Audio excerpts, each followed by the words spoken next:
Mary Beth, thank you for joining us. What is it you want lawmakers to know about Las Vegas's economy and the state of it right now? Well, there's so much happening in Washington, D.C. right now, and there are so many opportunities for funding for the state of Nevada. The allocation of the American Rescue Plan funds, the potential passage of an infrastructure package that could address transportation and broadband issues in our state, and especially workforce development issues that are important to getting people back to work. So those have been some of the key points that we've been able to communicate to our legislators. And of course, we do that on a regular basis anyway. So these issues they're no stranger to these issues. So it's just essential for our business and our community leaders to engage and advocate for the needs of Las Vegas and the entire state of Nevada. So this fly-in is a huge opportunity to listen and to learn, and also to lend our perspectives on those important policy topics.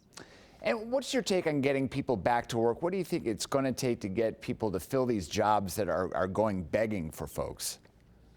Well, I think getting people back to work will take a few things. You know, some people are receiving their stimulus funds still, and they're just not interested in going back to work. Let's face it, that's just the fact.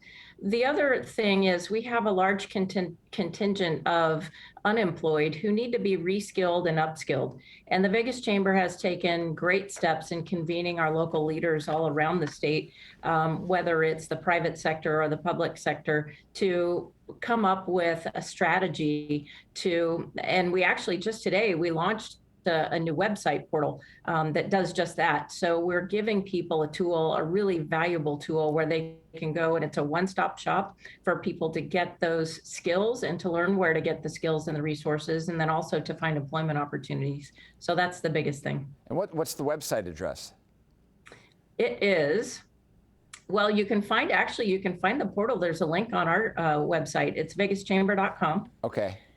And the link is right at the top. It's front and center. So workforce development has been a huge issue for us. So I'll have to get for you the actual name. Well, we can find it. I just want to be able to link it to our viewers, on our website as well. Yeah, because it is such a great resource. So infrastructure is the hot topic now in Washington, D.C.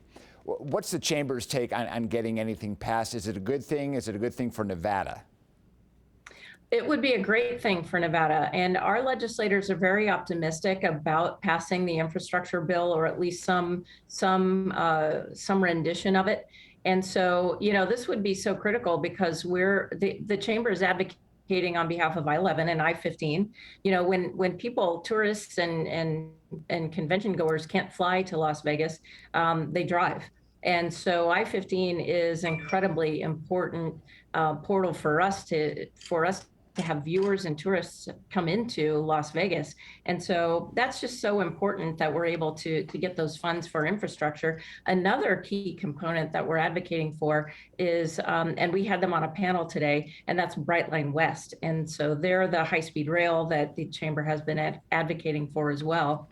And then also, Steve Hill talked about the boring companies' tunnels throughout the Strip and then throughout Las Vegas. And of course, that is a project that doesn't need any federal funding. But it is a major part of our conversation around transportation in Southern Nevada. Are you all concerned about the trillions that are being pumped into the economy? I know that we've been through a very difficult time economically, but pumping all this money and the effects that could have on interest rates, on the debt, or is this necessary and overdue spending in your view? Well, we think that it's important to keep our employers funded as much as we possibly can to at least help bridge the gap and get them to the other side of this pandemic. But, as with everything, it's a balance. You have to be careful not to pump too much money into the economy. But I think we're doing pretty well. And as we're hearing from our Southern Nevada members and across the entire state, is that this has been a much needed shot in the arm. And a lot of them are seeing a light at the end of the tunnel. And I noticed that Homeland Security is also on the talking list here with lawmakers. Is there a sense that maybe we've a danger that we become too relaxed with Homeland Security? I know Metro's always on it, but we do, if it's not front and center, we seem to forget it as Americans, don't we? Well, that could be possible, but as far as the chamber is concerned, the Vegas chamber, Homeland Security is still a major point of focus for us because we know that Las Vegas is a major metropolitan city. We're the entertainment capital of the world.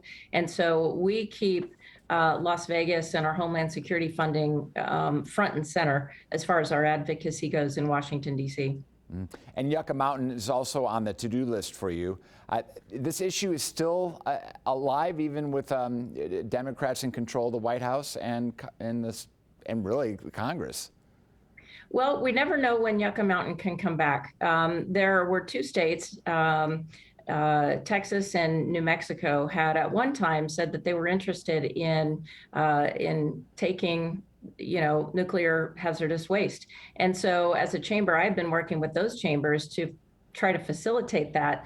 And just recently, over the last few days, you may have heard in the news that those two states have now said that they do not want nuclear hazardous waste. And so we can never take for granted that Yucca Mountain is off the table, and we've kept it front and center as well, because just when we think that it's off the table, here it comes back again. So it's something that we're constantly advocating against. What's your outlook for 2022 now for the Las Vegas economy?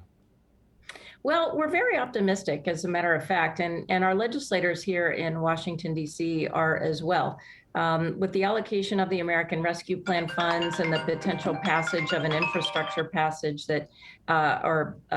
I should say, that could address transportation and broadband issues, these things are quite, they lend themselves to a more positive outlook in our state. So workforce development, again, continues to be an issue that we're working toward, and getting people back to work is a key part of really revitalizing our economy. Do you think we've found a way to sort of coexist with COVID as we try to, get the cases under control and get people vaccinated? That we've come to the realization that we can't shut down again. We just have to move forward and try to mitigate it as best we can. Yeah, John, I think you're exactly right. I think people still once in a while will say getting back to normal, but I think we are in a new normal. And I think we're already used to some of the things that we just now do naturally, right? We sort of socially distance, we wash our hands a lot more, and we sanitize our hands and wear a face covering. And so I think that people are adapting pretty well to this, at least in our side of the country, in Nevada. And I know in Washington, D.C., everybody is doing a really great job of keeping each other safe, and they're advocating for vaccinations and so forth. So we're very positive about the future, regardless of the pandemic. And we feel like there's again, a light at the end of the tunnel. All right, Mary Beth, thank you so much for joining us.